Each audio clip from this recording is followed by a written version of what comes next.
Unit 6, we are here to ask the following information. Many people believe that an informed citizenry is essential if democracy is to work. We have two questions for the group today that we'd like answered in this congressional hearing. The first is, should people be required to pass periodic citizenship tests to maintain their citizenship? Why or why not? And the second is, would you favor requiring literacy tests fairly administered before allowing citizens to vote? Why or why not? Now you may proceed. No, I do not think citizens should have to take a periodic citizenship test to maintain their citizenship. These types of tests violate our right as a citizen.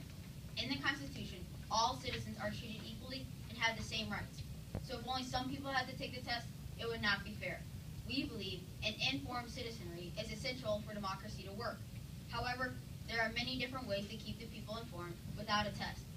Reading the newspaper, attending local and federal meetings to hear opinions and concerns of political leaders, or even asking questions are great ways to get information. Passing a citizenship test does not mean you're a good citizen.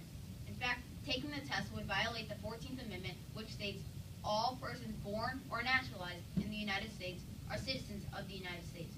Nor does it state you have to pass a test to remain a citizen. It is the choice of the citizen to be informed about the Constitution and America's history. You cannot be punished for not knowing our history or having political knowledge. Additionally, it is not cost efficient to have these tests. The government loses money in administering and monitoring the test-taking process. This in turn would increase taxes, and with the economy today, would not be beneficial for we, the people. There is a time where we feel a citizenship test is important though. People seeking citizenship in the U.S. should be required to pass this test. They need to learn how our government works in order for them to integrate into society. They have not had the opportunity of being taught the shaping of our country. We do not favor a required literacy test in order to vote. In 1890, the U.S. required people to take and pass a literacy test to vote. This was mainly to prevent the African Americans from voting.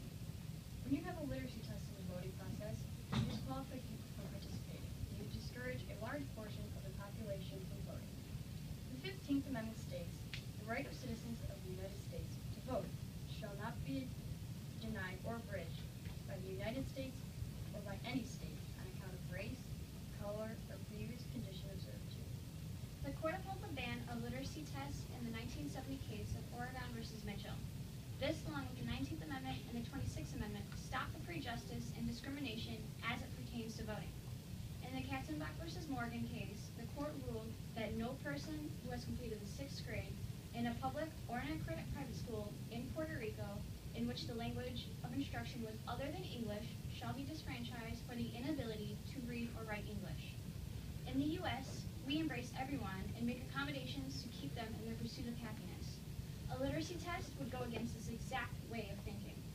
Abraham Lincoln once said, "Those who deny freedom to others deserve it not for themselves." The definition of democracy is a form of government in which political power is exercised by all citizens, either directly or through their elected representatives. This is what our government is based on: people exercising their right to vote and the right to an opinion. For hundreds of years, U.S. citizens have taken part in electing representatives and have even risked their lives doing so. For example, when African Americans first received the right to vote, many were threatened or killed when attempting to exercise this right.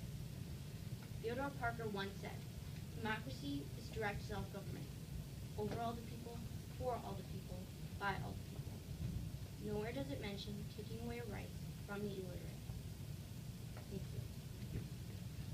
It's clear from all of you in the position that you've advocated that citizenship is an important right, that it's ordained by the Constitution, and one of the most important aspects of being a citizen is the right to vote. And I think it's clear from your presentation you said that. Should we go further and by our laws actually require people to vote? This right that they have as a citizen to vote, should we require, let's say, that people must vote in one election every 3 years or a similar type of law? Should there be some type of requirement that you must exercise that right as a condition of your citizenship?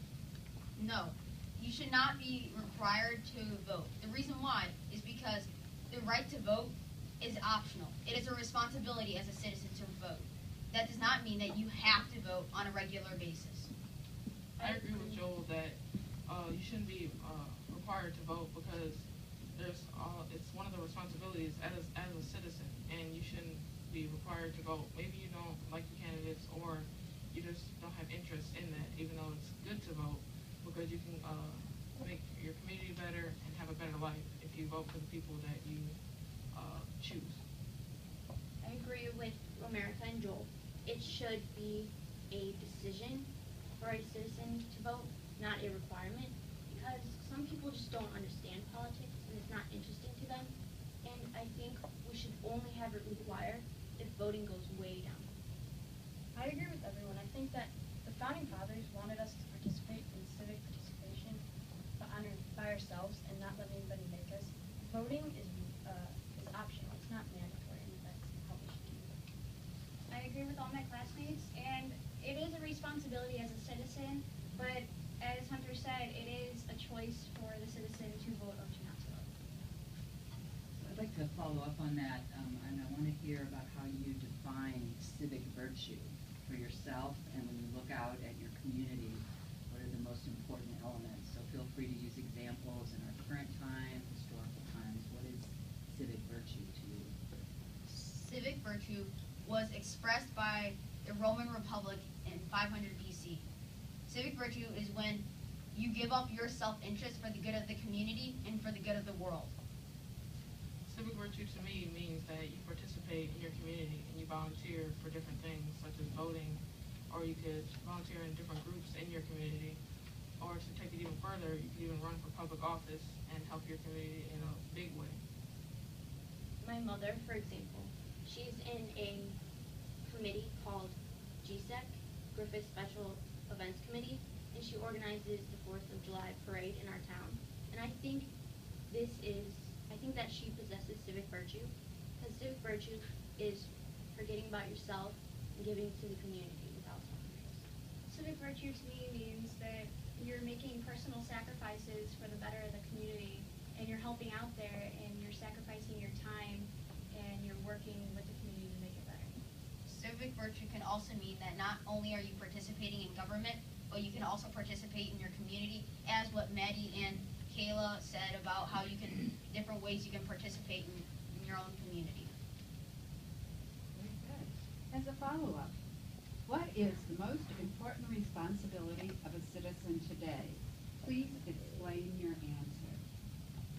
I feel that voting is the most important responsibility as a citizen today because when you vote, you choose a candidate that you think will make your community the best it can be and your life the best it can be.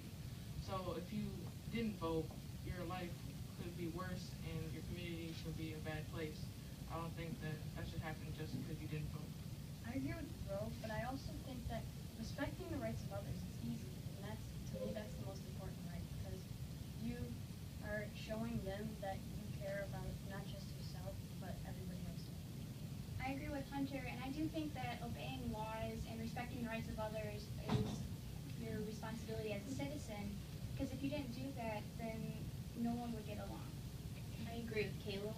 I think obeying laws is the most important responsibility because if we didn't obey laws, our nation wouldn't be the same. It would be chaotic.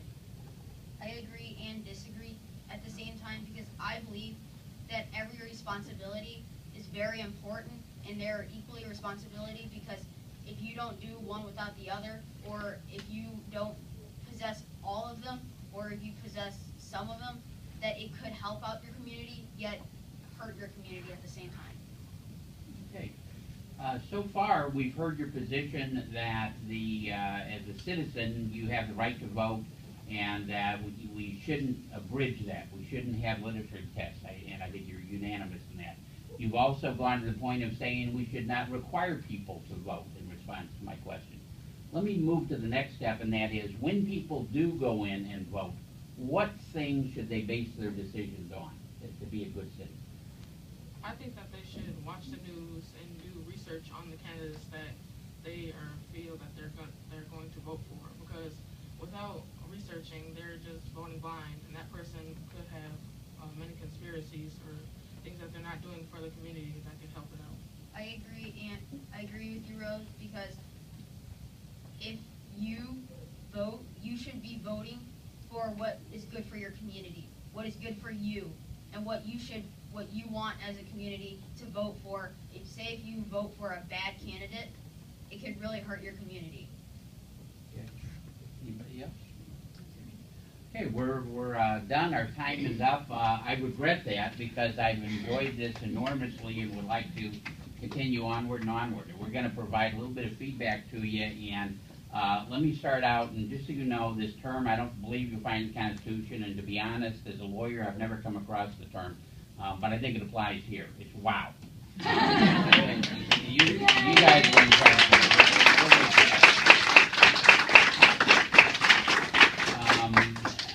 I was literally blown away by the way you all work together as a group and the level of your performance, and it was phenomenal. So now I'm going to come back to reality and talk, but I did want you to know that. You in terms of your presentation skills, it was excellent. I mean, you all looked extremely professional. I feel like I could look at any one of you in the courtroom here, and I had to realize we're not in the courtroom right now. But you all very professional. Your voices were excellent in terms of the level. Eye contact was superior. Your responses to questions were great. You all had opinions. You gave excellent examples and tied it back to the Constitution. You obviously spent a lot of time preparing, and the preparation paid off because you knew the material. You were very convincing in your argument, and if any of you ever want to be lawyers, I'll be happy to recommend you to bar association. So, great job. I wish I could add something more that you can do better the next time, but I'll really have to think about that. It was great. So. Yeah. Your opening presentation was excellent. Your reference right up front to the definitions, to the Constitution, to the 14th Amendment, straight up was the violation of the 14th Amendment. It was strong, it was clear, and it was substantiated by a lot of examples. So you took us through very carefully and thoughtfully what an informed citizenry is about, why we have it. We talked about the 1890, the literacy test, the discriminatory nature of them. We talked about Oregon versus Mitchell, Katzenbach versus Marshall. You gave us real examples we could follow. Give us the definition of democracy, the definition of civic virtue. You even wove in not beneficial for we the people. I mean, that's a little. You gave us some, your, as he said, all of your presentation skills.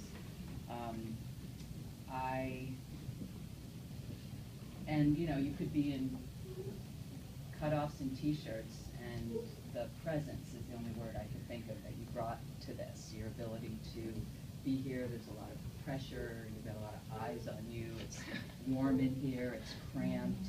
You're being judged, and none of that actually affected your ability to get the job done. And so I would say, there's an upgrade, and I agree, it's hard to find one. You can challenge the presentation, you can challenge the judges. So, what if there is an unjust law? And you could just kind of bring in maybe something that is even more challenging. Give a current example. Yes, it's important to follow the laws. What do you do if there's something you believe is unjust? What do you do if you come up against a real challenge with the Constitution and the laws as you see them? Wow. I concur with my colleagues. I was blown away by this presentation, and should you become lawyers and I live long enough, I'd willingly go to you and have you represent me because it was very thoughtful. The historical perspective on the definition of citizenry and civic duty, right back to the Romans. Your quotations from historical figures that are well respected in society even today.